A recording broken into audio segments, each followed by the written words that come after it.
First question है, राम और श्याम एक साथ काम करते हुए एक कार्य को 6 दिन में पूरा कर सकते हैं। श्याम अकेले उसी काम को 8 दिन में पूरा कर सकता है, तो राम अकेले इसे खत्म करने में कितना समय लेगा। देखिए, राम और श्याम जो है काम को 6 दिन में कंप्लीट कर देते हैं, ठीक है। और जो श्याम है वो कितना समय लेता है, 8। तो मैं इन दोनों का एलसीएम ले लेता हूं, तो 8 और 6 का एलसीएम कितना होता है, 24। तो मैंने मान लिया टोटल वर्क जो है वो 24 यूनिट है, ठीक है। तो राम और श्याम का टोटल यूनिट वर्क एक दिन का काम कितना होगा, 24/6 यानी 4 यूनिट, ठीक है। और शाम का एक दिन का यूनिट वर्क कितना होगा, 24/8 यानी 3 यूनिट, ठीक है ना। राम और श्याम दोनों मिलके एक दिन में 4 यूनिट काम करते हैं, श्याम एक दिन में 3 यूनिट काम करता है। तो राम एक दिन में कितना यूनिट काम करेगा, दोनों का डिफरेंस 4 - 3 यानी 1 यूनिट। तो हमें निकालना है राम अकेले काम को कितने दिन में खत्म करेगा। देखिए, काम जो है 24 यूनिट और राम एक दिन में 1 यूनिट काम करता है, तो टोटल डेज कितने आएंगे, 24/1 यानी 24 डेज। तो ऑप्शन जो डी है वो सही आंसर है। नेक्स्ट क्वेश्चन है, सोल्व द फ्लोइंग, ठीक है। तो यहाँ पे बोर्ड मोस के रूल के अकॉर्डिंग पहले डिवीजन करते हैं, फिर मल्टीप्लीकेशन, उसके बाद एडिशन, फिर लास्ट में सब्ट्रैक्शन, ठीक है। तो डिवीजन करेंगे, 240 को 8 से भाग करेंगे तो क्या आएगा, 30। फिर क्या है, मल्टीप्लीकेशन का सिंबल। और फिर 512 को 4 से भाग करेंगे तो मेरे पास आएगा 128, ठीक है। तो 30 और 128 को की गुना करेंगे, लास्ट में जीरो है तो ये तो जीरो रहेगा। 128 कितने होते हैं, 384, 384 यानी 3840 जो है वो हमारा आंसर है। नेक्स्ट क्वेश्चन है, what will be the value of following expression. इसका हमें सोल्यूशन निकालना है, तो फिर वही बोर्डमोस रूल के अकॉर्डिंग पहले डिवीजन होएगी, ये वाली, ठीक है ना। तो ये यहाँ पे कितना है, 0.25, ठीक है। डिनोमिनेटर में क्या है इसके, 0.0025, ये मैं आपको समझाने के लिए कर रहा हूँ। और फिर मल्टीप्लीकेशन में 0.025 इंटू 25, ठीक है। अब यहाँ पे देखिए, यहाँ पे 4 डिजिट है डेसिमल के बाद, और यहाँ पे ऊपर 2, ठीक है। तो मैं क्या करता हूँ, इसको डेसिमल को 2 डिजिट तक लेके आऊंगा, तो किसके साथ गुना करना पड़ेगा मुझे, 100 से, ठीक है ना। तो अब ये यहाँ पे 2 डिजिट तक आ गया, ठीक है ना। तो ऊपर से नीचे कैंसिल हो जाएगा, ठीक है।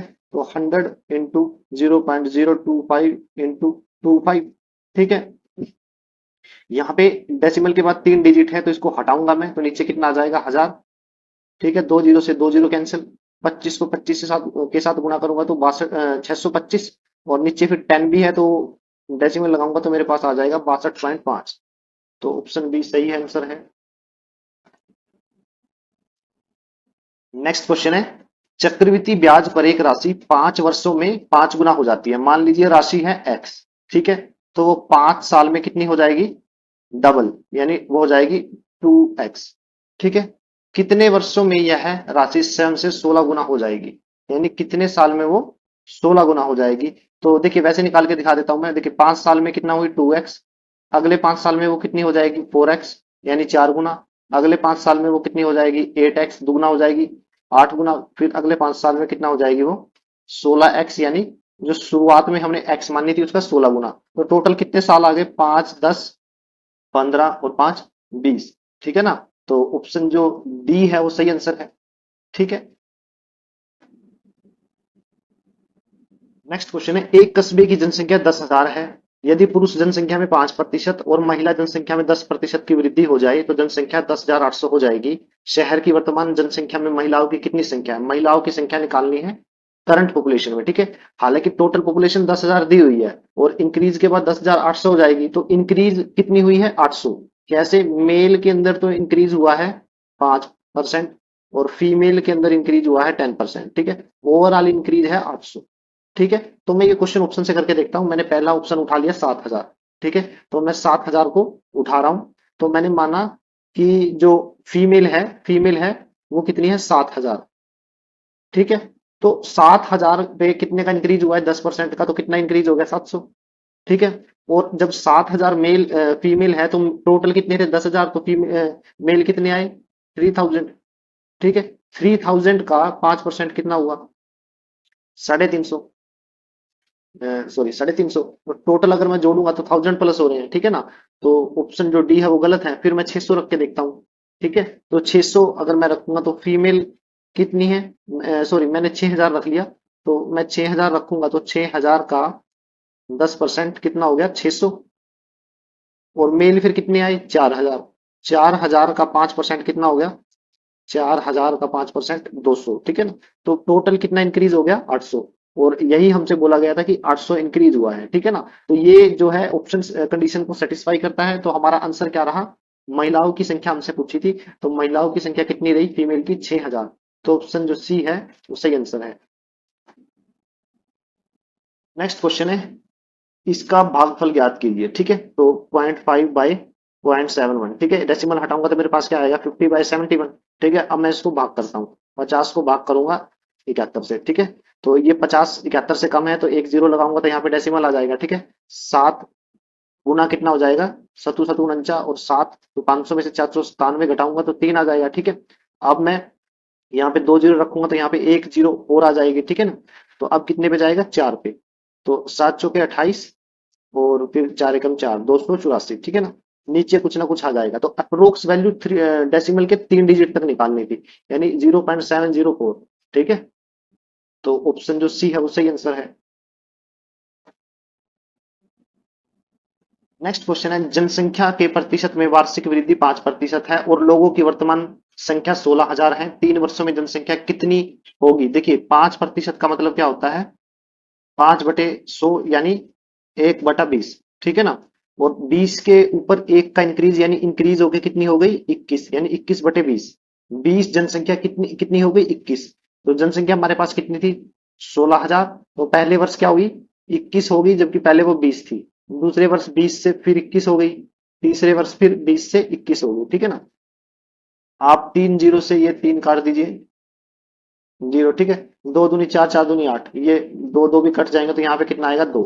तो हमारे पास कितना बचा 21 तीन बार है, 21 का जो क्यूब होता है वो कितना होता है, देखिए 21 का जो हमारे पास क्यूब होता है वो होता है 9261, 9261, और इसका 2 गुना लेना है। तो 9261 का मैं 2 गुना लूंगा तो मेरे पास क्या आएगा, 2 6 दूनी 12, एक कॉमन, 2 दूनी 4 और एक 5, 9 दूनी 18, यानी 18,522। तो ऑप्शन जो सी है वो सही आंसर है। नेक्स्ट क्वेश्चन है, 110 मीटर लंबी एक ट्रेन 90 किलोमीटर प्रति घंटा की गति से चल रही है, 180 मीटर लंबे पुल को पार करने में ट्रेन को कितना समय लगेगा। देखिए स्पीड दी हुई है 90 किलोमीटर पर हावर, ठीक है। इसको मीटर पर सेकंड में कन्वर्ट करने के लिए क्या करना पड़ेगा, 5/18 से गुना करना पड़ेगा, तो 18 पंजे 90, यानी अब स्पीड किस में आ गई 25 मीटर पर सेकंड में आ गई, ठीक है ना। यानी अब ट्रेन जो 25 मीटर की दूरी है एक सेकंड में तय करती है, ठीक है ना। और दूरी टोटल कितनी तय करनी है, ट्रेन की खुद की लंबाई कितनी है 110 मीटर और पुल की लंबाई है 180। टोटल डिस्टेंस कितना कवर करना है 110 प्लस 180, ये हो जाएगा 290 मीटर, ठीक है ना। और 25 जो है 25 मीटर की जो डिस्टेंस है वो एक सेकंड में कवर करती है, ठीक है ना। तो 290 की कितनी सेकंड में करेगी 290/25, ठीक है। 5 पे कैंसिल करेंगे, 5 5 25, 5/40 और डिनोमिनेटर में क्या है 5, तो 58/5 ये आ गया। जब डिनोमिनेटर में 5 हो तो ऊपर वाली संख्या को 2 से गुना करके एक डिजिट के बाद डेसिमल लगा दीजिए, वही आपका आंसर रहेगा। तो 58/5 किसके इक्वल आया, 58 को 2 से गुना करूंगा 116, 116 और एक डिजिट के बाद डेसिमल लगा दिया, ठीक है ना। तो 11.6 सेकंड जो है वो हमारा आंसर आ गया। तो ऑप्शन जो ए है वो सही आंसर है। नेक्स्ट क्वेश्चन है, जब 2 की पावर 20 को 3 से भाग दिया जाता है, विभाजित किया जाता है, तो शेषफल क्या होता है। अब देखिए 2 की पावर कितनी है 20, इसको मैं 3 से भाग करूंगा, ठीक है। तो शेषफल यानी रिमाइंडर क्या आएगा। अब इसके लिए क्या करिए, जो 2 की पावर 20 है इसमें जो ये 2 है इसको 3 के लगभग करीब लेके आइए, ठीक है ना। तो वो कैसे लेके आएंगे, मैं 2 को लिख सकता हूँ, 2 की पावर 20 थी तो 2 की पावर 2 इंटू 10 कर सकता हूँ इसको, ठीक है ना। डिनोमिनेटर में क्या है 3, और 2 कितना होता है 4, तो 4 की पावर 10 लिख सकता हूँ इसको, ठीक है। अब 4 को 3 से भाग करेंगे तो रिमाइंडर कितना आएगा 1, और 1 की पावर फिर कितनी है 10, तो 1 की पावर 10 करो या कितना भी करो तो फिर वो क्या रहता है 1 ही रहता है, तो रिमाइंडर क्या आ गया 1। तो ऑप्शन जो डी है वो सही आंसर है। नेक्स्ट क्वेश्चन है, कौन सा अंश 1/27 के समान अनुपात रखता है, जैसा कि 3/11 का 5/9 के साथ होता है। तो देखिए 3/11 का जो रेशियो है वो 5/9 के साथ है, ठीक है। तो बोला है कि इसके साथ कौन सा अंश समान अनुपात रखेगा जो कि जितना इनका है, ठीक है ना। तो मैंने मान लेता हूं कि वो नंबर x/y है, ठीक है। अंश बोला है तो ये मैंने आगे रख दिया x/y, और फिर इसका रेशियो समान होगा 1/27 के, ठीक है ना। x/y का अनुपात 1/27 के साथ समान है, जितना कि 3/11 का 5/9 के साथ है, ठीक है। तो इसको मैं सोल्व करता हूँ, क्रॉस मल्टीप्लीकेशन करेंगे यहाँ पे, ठीक है ना। तो 3×9 = 27, और डिनोमिनेटर में क्या आ जाएगा, 11×5 = 55, ठीक है। किसके इक्वल है, इसकी मल्टीप्लीकेशन करता हूं, 27x, और डिनोमिनेटर में क्या आ जाएगा, y, ठीक है ना। y की 1 के साथ गुना करूंगा y, तो 27 से 27 कैंसिल, x/y की वैल्यू निकालनी थी, 1/55 हमारा क्या आ गया, आंसर। तो ऑप्शन जो डी है वो सही आंसर है। नेक्स्ट क्वेश्चन है, एक व्यक्ति को बिग मार्ट में चीनी पर 10% की छूट मिली, जिससे उसे 225 रुपए में 25 किलोग्राम अधिक चीनी खरीदने की अनुमति मिली। रियायती मूल्य और प्रति किलोग्राम चीनी की मूल कीमत क्या है। देखिए, 10% का डिस्काउंट मिला तो उसने चीनी कितनी अधिक खरीदी, 25 किलोग्राम, ठीक है। अब मैं इसको 100% करूं तो गुना 10, और यहां भी गुना 10, ठीक है, गुना 10, तो 100% कीमत पर उसने कितने किलोग्राम चीनी खरीदी विद डिस्काउंट। तो यहां भी 10 से गुना करेंगे, 250 kg, और 100% कीमत कितनी थी, 225 रुपए, ठीक है ना। यानी 225 रुपए में डिस्काउंट के साथ उसने 250 kg चीनी खरीद ली। तो अब यहाँ पे 1 किलो चीनी का कितना मूल्य आया, तो रेट क्या आ गया यहाँ पे, रेट विद डिस्काउंट, ठीक है ना। जो हमें डिस्काउंट के साथ भी रेट निकालना, वो कितना आ गया, 225 रुपए में हमने 250 kg चीनी खरीदी, ठीक है ना। तो 25 से काटेंगे, 25×2 = 225, और यहाँ सीधा 10 से कट जाएगा, ठीक है। तो ये 25 से कटा तो 10 आ जाएगा, तो 9/10 रुपए, या फिर पैसे में कन्वर्ट करेंगे, 100 से गुना कर देंगे तो 90 पैसे क्या आ गया, इसका रेट आ गया। किस कब, जब डिस्काउंट मिला था, ठीक है। अब अगर मान लीजिए उसको डिस्काउंट नहीं मिला, उसको डिस्काउंट नहीं मिला, तो कीमत तो वही 225 रहेगी, ठीक है ना। कीमत तो वही 225 रुपए रहेगी। अमाउंट पहले कितनी ज्यादा ले रहा था, 25 kg, और 25 kg ज्यादा खरीदने पर अमाउंट कितनी हुई, 250 kg। अब डिस्काउंट नहीं मिला तो डिस्काउंट वाली क्वांटिटी घट जाएगी, तो बची कितनी, 250 में से 25 घटा देंगे, 225 kg, ठीक है ना। तो 225 रुपए में 225 kg चीनी मिल रही है, तो यहाँ पे जो ओरिजिनल रेट है, ओरिजिनल, ठीक है, वो कितना रहेगा, 225/225, यानी 1 रुपीज, ठीक है। यहाँ पे कितना था, 90 पैसे, यहाँ पे कितना है, 1 रुपीज। तो ऑप्शन जो डी है वो सही आंसर है। नेक्स्ट क्वेश्चन है, वह सबसे छोटी संख्या जिसे 2, 3, 4, 5 और 6 से विभाजित करने पर शेषफल 1 बचता है, लेकिन 7 से विभाजित करने पर कोई शेषफल नहीं बचता। देखिए, 4 ऑप्शन दिए गए हैं, हम इसको चारों ऑप्शन से सोल्व करते हैं। तो सबसे पहले देखिए, जब हम उसको 2, 3, 4, 5 और 6 से विभाजित करते हैं तो एक शेषफल बचता है। तो मैं शेषफल घटा लेता हूं, तो यहाँ पे 322 है, तो एक घटाएंगे तो संख्या कितनी आ जाएगी, 321, यहाँ पे 314, ठीक है, और यहाँ पे 307, ठीक है, और यहाँ पे कितना बचा, 300, ठीक है। अब जो संख्याएं मैंने लिखी हैं, वे संख्याएं हैं जो अकॉर्डिंग टू क्वेश्चन 2, 3, 4, 5 और 6 से पूरी तरीके से भाग हो जाएगी, ठीक है। तो सबसे पहले मैं 5 उठा लेता हूं। 5 जो है वो उन्हीं संख्याओं को काटेगा जिनका यूनिट डिजिट या तो 0 है या 5 है। अब आप देखिए, इसमें यूनिट डिजिट 1 है तो ये ऑप्शन गलत है, यहाँ पे यूनिट डिजिट 4 है तो ये ऑप्शन भी गलत है, यहाँ पे यूनिट डिजिट 7 है तो ये ऑप्शन भी गलत है, यहाँ पे जो यूनिट डिजिट है वो 0 है, ठीक है ना। और इस संख्या को 5 पूरी तरीके से काट देगा, ठीक है ना। तो ऑप्शन जो डी है वो सही आंसर है। नेक्स्ट क्वेश्चन है, what will be the value after simplifying discontinue fraction, ठीक है ना। निरंतर भिन्न को सरल करने पर इसका मान क्या होगा। तो इसमें सबसे पहले आप देखिए इन दो नंबर को, ठीक है ना। तो ये क्या है, 1 और 4, ठीक है। उसके बाद ये देखिए 1, 2, 3 है, तो 3 बार आप ऐसे स्पेस बना लीजिए, ठीक है। और फिर जो नंबर है उनकी यहाँ पे मल्टीप्लीकेशन कर दीजिए, गुना 1, गुना 3 और गुना 2, ठीक है। बस आपको इतना करना है। अब क्वेश्चन को सोल्व करते हैं। तो सबसे पहले आप देखिए, 4 की 1 के साथ गुना और फिर इसके साथ ऐड करना है। तो 4 की 1 के साथ गुना करूंगा, 4, और फिर 1 जोड़ेंगे तो क्या आएगा मेरे पास यहाँ पे, 5, ठीक है। फिर 3 की 5 के साथ गुना, और इससे पहले वाला नंबर जो है उसके साथ एडिशन, तो 5 दिए 15 और 4 19, ठीक है। फिर आगे क्या आएगा, 2 की 19 के साथ गुना, और फिर जो इससे पहले वाला 5 नंबर है वो ऐड करना है, तो 19 दूनी 38 और 5 43। ठीक है, जो सबसे लास्ट वाला जो नंबर है उसको डिनोमिनेटर में लिखते हैं और उससे पहले वाले नंबर को न्यूमिनेटर में। ठीक है, तो ये हमारा आंसर आ गया 19/43। तो ऑप्शन जो डी है वो सही आंसर है। नेक्स्ट क्वेश्चन है, what is the value of this, इसकी वैल्यू निकालनी है। तो वैल्यू कैसे निकालेंगे, रेशनलाइजेशन करेंगे, √5 + 1 और यहाँ पे √5 - 1, तो रेशनलाइजेशन करिए आप। ठीक है, तो यहाँ पे a प्लस b का स्क्वायर का फॉर्मूला लगेगा, तो √5 का स्क्वायर 5, 1 का स्क्वायर 1 प्लस 2 √5। ऊपर तो ये आ गया, डिनोमिनेटर में क्या आया, a minus b, a plus b, यानी a square minus b square. तो √5 का स्क्वायर 5 -1 का स्क्वायर 1, तो यहाँ पे कितना आ गया 6 + 2 √5।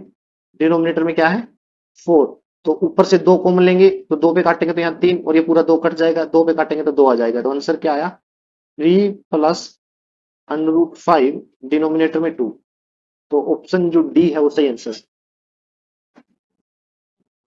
नेक्स्ट क्वेश्चन है, जया और हेमा एक अपार्टमेंट को 30 दिनों में साफ कर सकती हैं, हेमा और सुषमा 40 दिनों में, जया और सुषमा 60 दिनों में साफ कर सकती हैं, तीनों मिलकर इसको कितने दिनों में साफ करेंगी।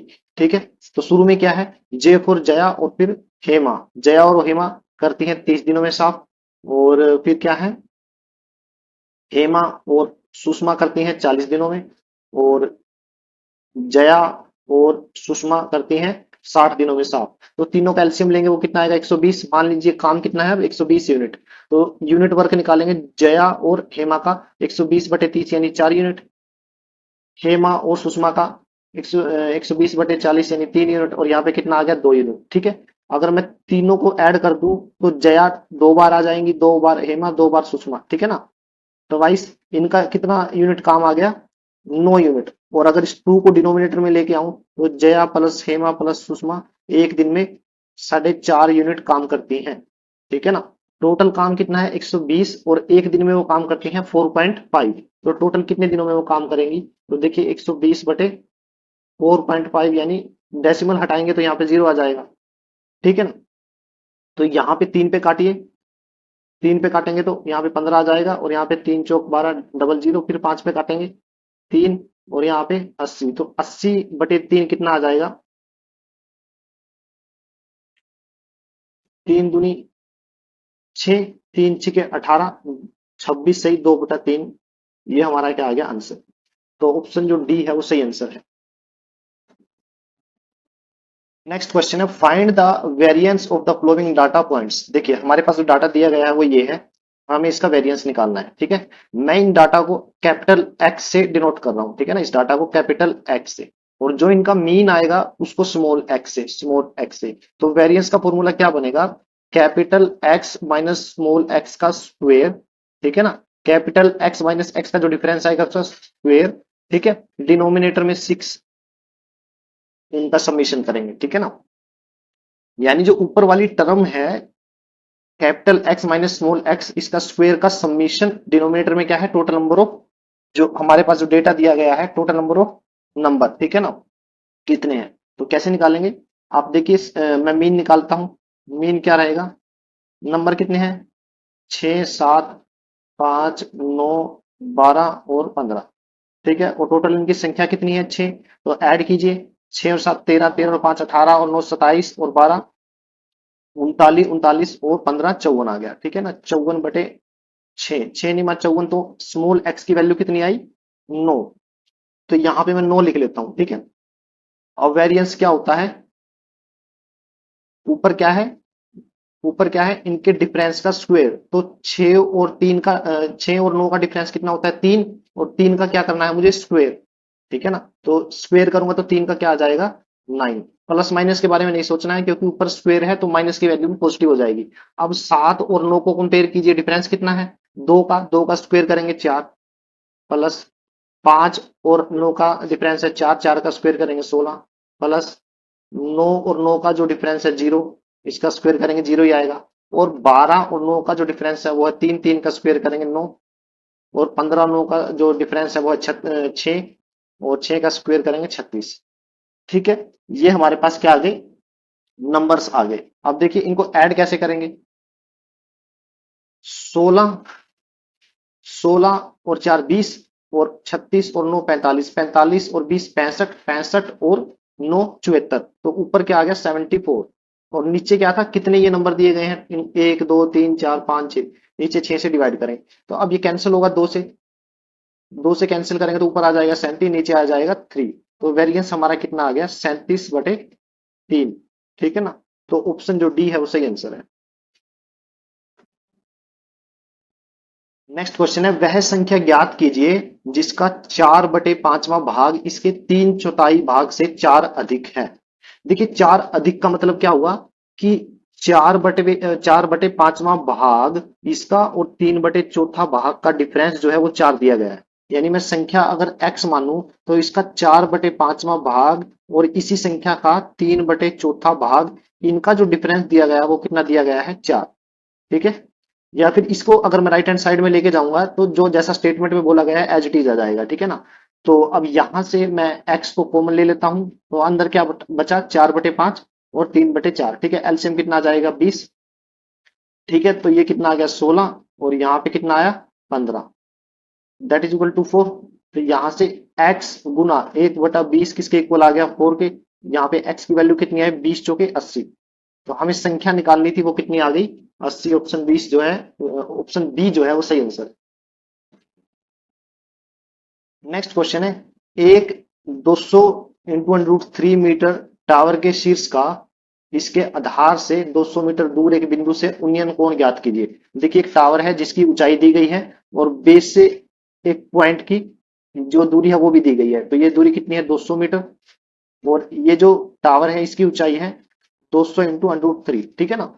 तो इस पॉइंट से इसका जो उनियन कोण बनेगा, मान लीजिए वो थीटा है, हमें थीटा की वैल्यू फाइंड आउट करनी है। ठीक है। तो मैं नाम रख देता हूं ए बी और सी, ट्रायंगल ए बी सी में हमें थीटा की वैल्यू निकालनी है। अगर यहीं से मैं, ये 90 डिग्री का कोण रहेगा, यहीं से मैं टेंजेंट थीटा निकालू, ठीक है ना, वो किसके इक्वल रहेगा परपेंडिकुलर बटे बेस। यानी परपेंडिकुलर कितना है √3 × 200। ठीक है ना। और डिनोमिनेटर में क्या है 200, तो 200 से 200 कैंसिल। टेंजेंट थीटा √3 कब होता है जब थीटा की वैल्यू कितनी हो 60 डिग्री। ठीक है ना। टेंजेंट 60 जब होता है तो उसकी वैल्यू √3 होती है, तो हमें थीटा की वैल्यू निकालनी थी, वो क्या आ गई 60 डिग्री। ऑप्शन जो डी है वो सही आंसर है। नेक्स्ट क्वेश्चन है, त्रिभुज एबीसी में अंतः केंद्र ओ पर है, कोण बीएसी ज्ञात कीजिए यदि कोण बीओसी 110 है। ठीक है। तो ये एक सर्कल है। ठीक है। ये क्या है सेंटर ओ है, अतः केंद्र ओ। ठीक है। इन सेंटर है। ठीक है। और ये दो पॉइंट मैंने मान लिए क्या है बी और सी। ठीक है। ये पॉइंट आ गया ए। ठीक है। तो ए सी को मैं मिलाता हूं और ए बी को मैं मिलाऊंगा और सेंटर से भी मैं इसको मिला दूंगा। ठीक है ना। तो बीओसी कितना दिया हुआ है, बीओसी दिया हुआ है 110 डिग्री, बीओसी दिया हुआ है 110 डिग्री। और मुझे बीएसी यानी ये एंगल फाइंड आउट करना है। ठीक है। ये एंगल मुझे फाइंड आउट करना है और ये क्या है जो सेंटर है वो क्या है इन सेंटर है। ठीक है। तो कैसे निकालोगे, देखिए मैं मान लेता हूं बी ए सी क्या है एक्स डिग्री है। तो एक्स डिग्री जो होता है वो किसके इक्वल रहेगा, इसका हाफ प्लस 90 डिग्री किसके इक्वल आता है जो सेंटर के ऊपर एंगल है, यानी 110 डिग्री। ठीक है। तो यहाँ से एक्स की वैल्यू निकालनी है तो 90 यहाँ सब्ट्रैक्शन में आ जाएगा, तो 110 माइनस 90 यानी 20 डिग्री, और डिनोमिनेटर वाला 2 राइट हैंड साइड में गुना में चला जाएगा तो कितना आ जाएगा 40 डिग्री। ठीक है ना। तो जो एंगल बी ए सी था यानी एक्स डिग्री था वो कितना आ गया 40 डिग्री। ठीक है। तो ऑप्शन जो सी है वो सही आंसर है। नेक्स्ट क्वेश्चन है, 3 घंटियां एक साथ बजने लगी, इनमें से प्रत्येक 0.25 सेकंड के बाद, फिर दूसरी 0.1 सेकंड के बाद और तीसरी 0.125 सेकंड के बाद टोल करती है या बजती है, कितने सेकंड के बाद वह फिर से एक साथ टोल करेंगी। ठीक है। कुछ नहीं करना, हमें जस्ट इनका एलसीएम निकालना है। तो पहली जो घंटी है वो कितने समय के बाद बजती है 0.25, डेसिमल हटाऊंगा तो कितना आ जाएगा 0.25, डेसिमल हटाऊंगा तो मेरे पास आ जाएगा 25/100, यानी फाइनल कितना आ गया 1/4। ठीक है। दूसरी कितनी है 0.1, डेसिमल हटा के ये कितना आ जाएगा 1/10। तीसरी क्या है डेसिमल 125, डेसिमल हटाऊंगा तो 125/1000, तो 125 पे कैंसिल होगा 1/8। यानी हमें 1/4, 1/10 और 1/8 का एलसीएम निकालना है। तो इनका इस टाइप के नंबर का एलसीएम निकालने का फॉर्मूला क्या है? जो ऊपर वाली संख्या है यानी उनका एलसीएम निकालिए, एलसीएम ऑफ न्यूमिनेटर, ठीक है, और नीचे वाली संख्या है उसका एचसीएफ निकाल दीजिए, एचसीएफ ऑफ डिनोमिनेटर, ठीक है। तो ऊपर वाली संख्या क्या है? सारी एक है, एक है, एक है, तो इनका एलसीएम तो एक ही आएगा। और डिनोमिनेटर में क्या है? 4, 10 और 8। तो इन तीनों में कॉमन क्या है? वो आ जाएगा 2, क्योंकि 4 को मैं लिख सकता हूँ 2 गुना 2, यहाँ पे 2 गुना 5, यहाँ पे 2 गुना 4, ठीक है। तो सब में 2 कॉमन आ रहा है, तो डिनोमिनेटर में क्या आ गया? 2। 1/2 की वैल्यू कितनी होती है? 0.5, ठीक है। तो ऑप्शन जो सी है वो सही आंसर। नेक्स्ट क्वेश्चन है, 10 सेंटीमीटर त्रिज्या वाले अर्धवृत्त में अंकित सबसे बड़े वर्ग का क्षेत्रफल कितना होगा? देखिए मैं एक अर्धवृत्त यानी सेमी सर्कल ड्रॉ कर लेता हूं और इसके अंदर मैं एक स्क्वायर बनाता हूं। ये क्या है? स्क्वायर, ठीक है। ये इसका सेंटर पॉइंट है, ठीक है। मान लेता हूं स्क्वायर की जो भुजा है वो 2a है, ठीक है। तो ये भी 2a हो जाएगी, ये भी 2a। सेंटर पॉइंट इसको दो बराबर भागों में बांटेगा, तो ये कितनी हो गई? a, और ये भी a, ठीक है। और पॉइंट मैंने रख लिए, ये x है, ये y, ये z, और ये मान लीजिए p है। तो x और सेंटर पॉइंट को ऐड करूंगा, सेंटर वाला मान लीजिए o है, ठीक है। o और x को मैं जब जोड़ूंगा, मिलाऊंगा, तो इसकी लंबाई हमें गिवन है वो कितनी हो जाएगी? 10 सेंटीमीटर यानी त्रिज्या, ठीक है ना, 10 सेंटीमीटर दी हुई है, ठीक है।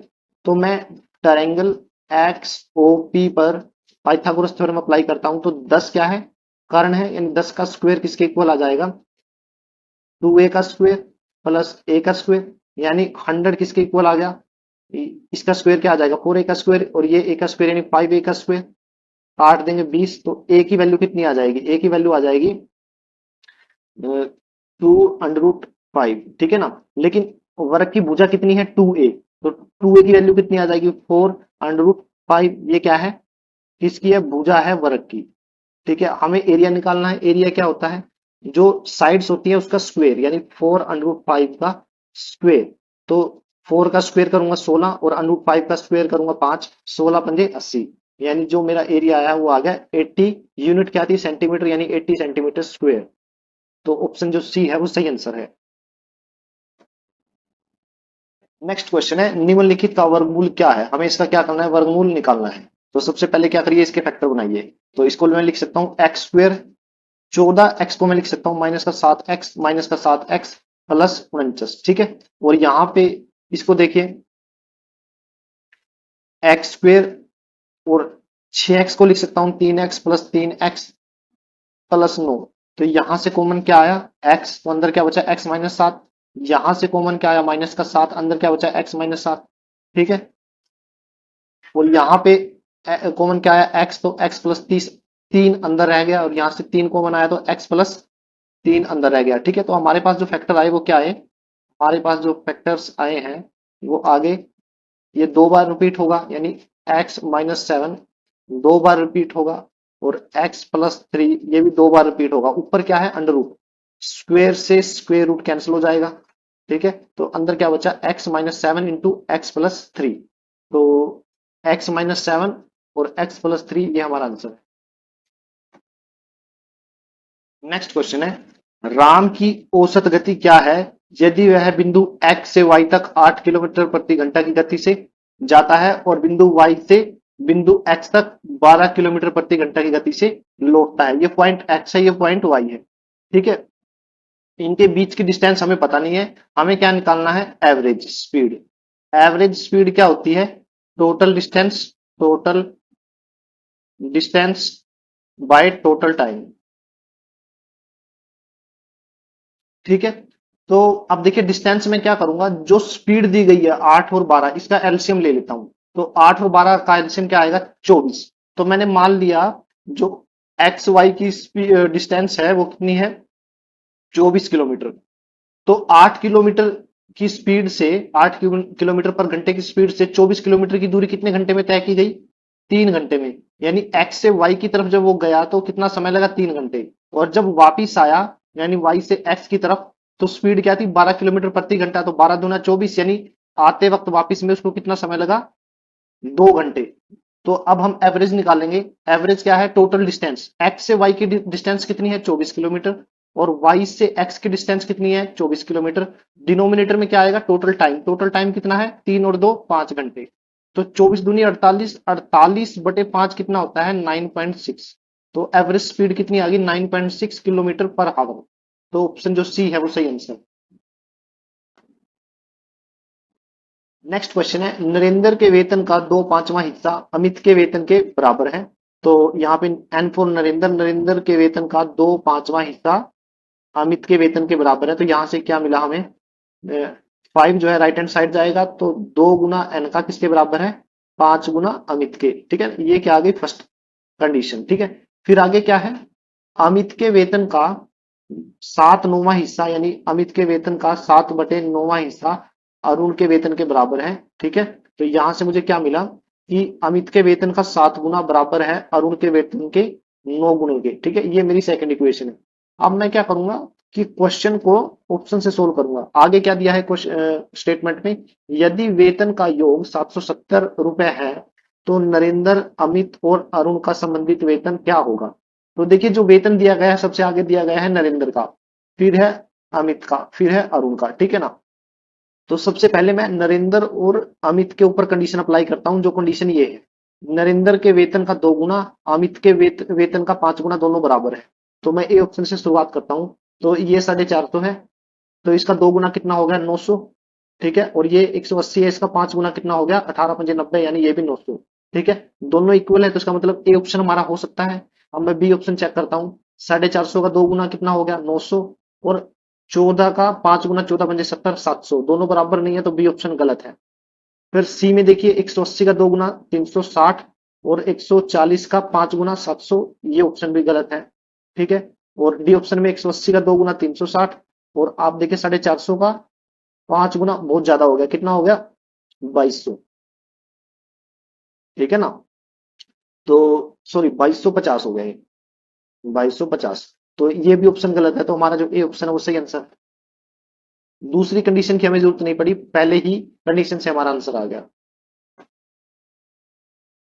नेक्स्ट क्वेश्चन है एक वस्तु 250 रुपए में खरीदी इसका विक्रय मूल्य क्या होना चाहिए ताकि 10% का लाभ हो। देखिए 250 का 10% कितना होता है 250 का 10% होता है 25। ठीक है ना। तो 25 उस पे प्रॉफिट है 250 में हमें हमने खरीदी थी तो सेलिंग प्राइस क्या आ जाएगा दोनों को जोड़ दीजिए तो कितना 275। तो ऑप्शन जो ए है वो सही आंसर है। नेक्स्ट क्वेश्चन है इस एक्सप्रेशन को हमें सोल्व करना है। देखिए बोर्डमोस रूल के अकॉर्डिंग सबसे पहले क्या सोल्व होगा ब्रैकेट वाली संख्या। ठीक है पहले ब्रैकेट ठीक है ना फिर होता है डिवीजन फिर मल्टीप्लिकेशन फिर एडिशन फिर सब्ट्रैक्शन। तो ब्रैकेट के अंदर फिर क्या है जो भाग वाले नंबर है यानी 24/8 इसको सोल्व करेंगे तो क्या आएगा 3 8 ये 24 ये 3 आ गया। अब 11 गुना 3 कितना आ जाएगा 99 99 और माइनस में क्या है 69 का इसका क्या है स्क्वायर फिर भाग 1800। ठीक है ना। तो 99 माइनस 69 तो कितना आ जाएगा 30 30 का स्क्वायर 900। ठीक है यहाँ पे कितना है 1800 1800 को 900 से भाग करेंगे तो आंसर क्या आएगा 2। ठीक है तो ऑप्शन जो ए है वो सही आंसर है। नेक्स्ट क्वेश्चन है चक्रवात के कारण एक पेड़ टूट जाता है और जमीन से 30 डिग्री का कोण बनाता है। जमीन को छूने वाले पेड़ की जड़ और सिरे के बीच की दूरी 10 मीटर है पेड़ की ऊंचाई ज्ञात कीजिए। देखिए ये एक पेड़ था। ठीक है ये इसका बेस लाइन है। इस पेड़ को बीच बीच में से ये पेड़ टूट गया। ठीक है ना ये ओ पॉइंट है ये ए पॉइंट ये बी पॉइंट। ठीक है ना। जब ये पेड़ ए पॉइंट से टूटा तो ये इस तरह से जमीन के साथ यानी ये जो ये बी पॉइंट है अब वो जमीन पे आ गया। ठीक है ना। तो ये जो टूटा हुआ भाग है वो जमीन के साथ 30 डिग्री का कोण बनाता है। ठीक है हमसे पूछा गया है ओ ए प्लस ए बी की टोटल लेंथ निकालिए। हमें ये हमसे ये पूछा है पेड़ की टोटल ऊंचाई। तो पेड़ की टोटल ऊंचाई तो ओ बी हुई यानी O A plus O B sorry A B.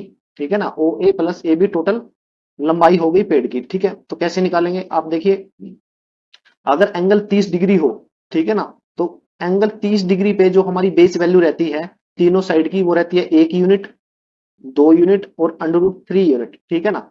अब यहाँ पे एक्चुअल वैल्यू कितनी दी गई है बेस की कितनी वैल्यू है 10 मीटर एक्चुअल वैल्यू कितनी है यहाँ पे ओबी की वैल्यू दी हुई है 10 मीटर। ठीक है तो मेरी जो बेस वैल्यू आ रही है √3 तो मैं क्या करता हूँ इसको 1 कर लेता हूँ तो तीनों साइड को √3 से डिवाइड करता हूँ।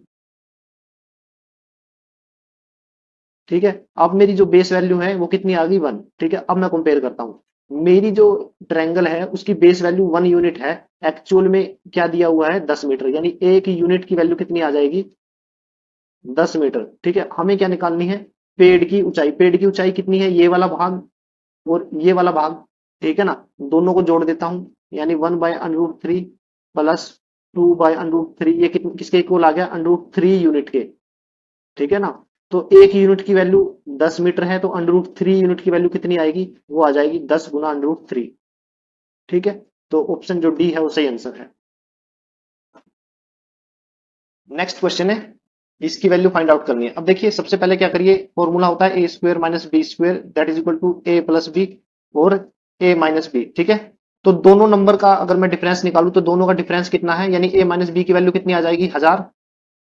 1999 - 999 कितना होता है 1000। अब a + b की वैल्यू निकालूं, यानी दोनों को जोड़ू, तो a कितना है 1999, यानी 2000 से एक कम, और 999 कितना है 1000 से एक कम, यानी दोनों को अगर मैं जोड़ूं 2000 और एक 1000, 3000, 3000 में से दो घटा दीजिए, यानी 2998, और 1000 पहले से था, तो ये हमारा आंसर आ गया 2998000। ठीक है ना, तो ऑप्शन जो सी है वो हमारा सही आंसर। नेक्स्ट क्वेश्चन है, समीकरण ये है और इसका एक मूल 8 है, हमें दूसरा मूल फाइंड आउट करना है। देखिए x² के अगर मैं मूल निकालूं तो वो कैसे निकालते हैं, उसको निकालने का तरीका है कि इसको दो ऐसे नंबर में डिवाइड करो जिसकी गुणा इन दो के जो नंबर हैं उनके बराबर आए, जो इनके जो कोफिशियंट हैं, ठीक है ना, आगे वाले नंबर हैं, इनकी गुणा के बराबर आना चाहिए। तो 19 को किन दो नंबर में भाग कर मतलब तोड़ सकता हूं, ब्रेक कर सकता हूं, तो वो है, एक तो है 8, ठीक है ना, पहले दिया हुआ, तो एक नंबर तो आ गया 8, और दूसरा क्या है 11। ठीक है ना, तो 8 और 11 की गुना करूंगा तो कितना आएगा 88, और एक 88। ठीक है ना, यानी 11 और 8 की गुना किसके इक्वल होती है 88 के, तो एक तो पहले दिया हुआ है, दूसरा पूछा है, दूसरा क्या आ गया 11, तो ऑप्शन डी जो है वो हमारा आंसर। नेक्स्ट क्वेश्चन है, यदि शंकुओं की ऊंचाई का अनुपात 1:4 है और व्यास का अनुपात 4:5 है, तो उनके आयतन का अनुपात क्या होगा। देखिए जो ऊंचाई है यानी एच, उसका जो रेशियो दिया हुआ वो कितना है 1:4। ठीक है, और जो डायमीटर है, बेस डायमीटर, उसका जो रेशियो है 4:5 है। ठीक है, तो वॉल्यूम का जो रेशियो पूछा है वो क्या रहेगा, वो होता है D1 का स्क्वायर H1 रेशियो D2 का स्क्वायर H2। ठीक है, अब यहाँ पे D1 की वैल्यू क्या दी हुई है, देखिए D1 की वैल्यू है 4, तो 4 का स्क्वायर इंटू H1 यानी 1 रेशियो D2 यानी 5, 5 का स्क्वायर, और रेशियो कितना, H2 की वैल्यू कितनी है 4। ठीक है, तो यहां से कितना आ गया, एक 4 से एक 4 कैंसिल, तो 4:25 आ गया। ठीक है ना, तो वॉल्यूम का रेशियो क्या है 4:25, तो ऑप्शन जो डी, सॉरी जो ऑप्शन ए है वो सही आंसर है। नेक्स्ट क्वेश्चन है, 7.45 हावर को हावर मिनट्स और सेकंड में कन्वर्ट करना है। देखिए सबसे पहले 7.45 को मैं लिख सकता हूँ 7 प्लस 0.45, तो हावर को मैंने अलग लिख लिया, 0.45 हावर को, यानी 0.45 हावर को मिनट में कन्वर्ट करने के लिए 60 से मल्टीप्लाई करूंगा, तो डेसिमल हटाऊंगा तो डिनोमिनेटर में 100 आ जाएगा, एक जीरो से एक जीरो कैंसिल, तीन पे दो पे कैंसिल करेंगे 3, यहाँ पे 5, 5 नहीं 45, कितना आ गया 27 मिनट। ठीक है ना, 7 घंटे 27 मिनट, तो 7 हावर तो सब में है, तो 7 हावर 27 मिनट। ठीक है ना, तो ऑप्शन जो बी है वो सही आंसर है। नेक्स्ट क्वेश्चन है, 3.78 हावर है, इसको हावर मिनट और सेकंड में कन्वर्ट करना है, तो 3.78 को मैं लिखूंगा 3 हावर प्लस 0.78 हावर। ठीक है, तो 3 हावर तो अलग से आ गया, ठीक है, और 0.7 हावर को मिनट में कन्वर्ट करने के लिए 60 से मल्टीप्लाई करूंगा, डेसिमल वो हटाइए तो डिनोमिनेटर में 100, जीरो से जीरो कैंसिल, तो ये कितना आ गया 8 6 48, 4 कॉमन 42 और 4 46, और नीचे 10 था तो 46.8, तो ये किसके इक्वल आ गया 46 मिनट। ठीक है, प्लस 0.8। ठीक है ना, तो 3 घंटे 46 मिनट, यानी 3 हावर 46 मिनट। ठीक है, अब क्या है 0.8 मिनट है, यहाँ पे 0.8 मिनट को सेकंड में कन्वर्ट करने के लिए फिर से 60 से मल्टीप्लाई करूंगा, डेसिमल हटाऊंगा तो नीचे क्या आ जाएगा 10, जीरो से जीरो कैंसिल, 48, 8 6 48 यानी 48 सेकेंड, 3 हावर 46 मिनट 48 सेकेंड, यानी ऑप्शन जो बी है वो सही आंसर है। नेक्स्ट क्वेश्चन है the given bar chart shows the average expenditure on food rent clothes and movies bye individuals in a month in 4 different cities. देखिए 4 अलग अलग शहरों में खाने के ऊपर, रेंट के ऊपर और क्लोथ के ऊपर और मूवी के ऊपर एक व्यक्ति कितने खर्च करता है अलग अलग सिटी में, ये डाटा दिया हुआ है। तो पूछ रहा है which city has the maximum expenditure bye an individual in a month, कि एक महीने में एक व्यक्ति के द्वारा किस सिटी में सबसे ज्यादा खर्चा होता है वो हमें निकालना है। अब देखिए ग्राफ से हम देख सकते हैं मुंबई और चंडीगढ़ का खर्चा थोड़ा ज्यादा लग रहा है, तो मैं इन्हीं दोनों के टोटल खर्चे को, एक्सपेंडिचर को कैलकुलेट करता हूं। तो सबसे पहले मुंबई का देखते हैं।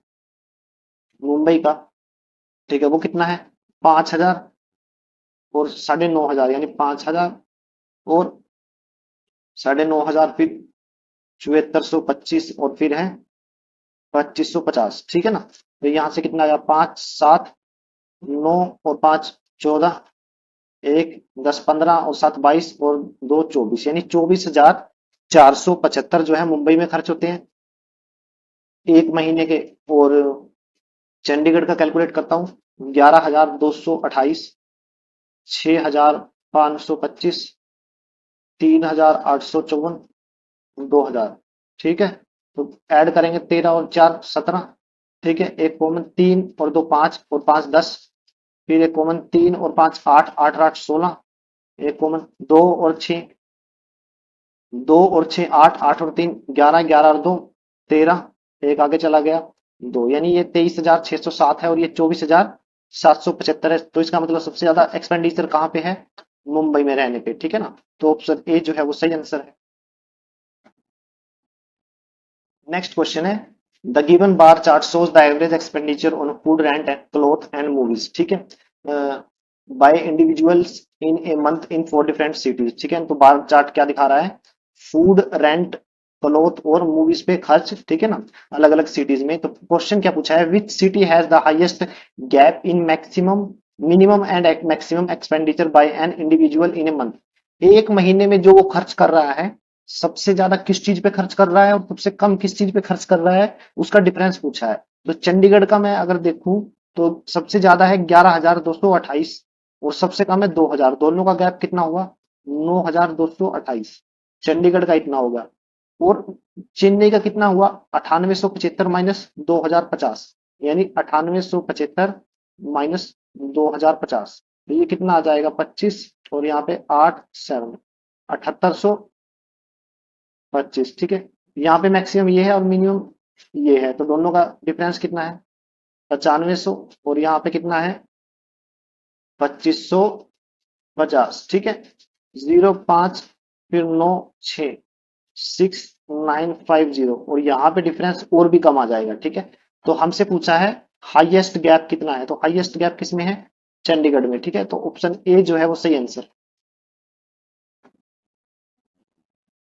नेक्स्ट क्वेश्चन है जो बार चार्ट है वो फूड रेंट क्लॉथ और मूवीज पर खर्च के बारे में बताता है 4 अलग अलग सिटीज में। ठीक है, जो एक व्यक्ति खर्च करता है। तो पूछा क्या है, what is the total expenditure on cloth, कपड़ों के ऊपर टोटल खर्च as an approximate percentage of the total expenditure on rent across all 4 cities. देखिए कि बोल रहा है कि कपड़ों के ऊपर खर्च सभी सिटीज में।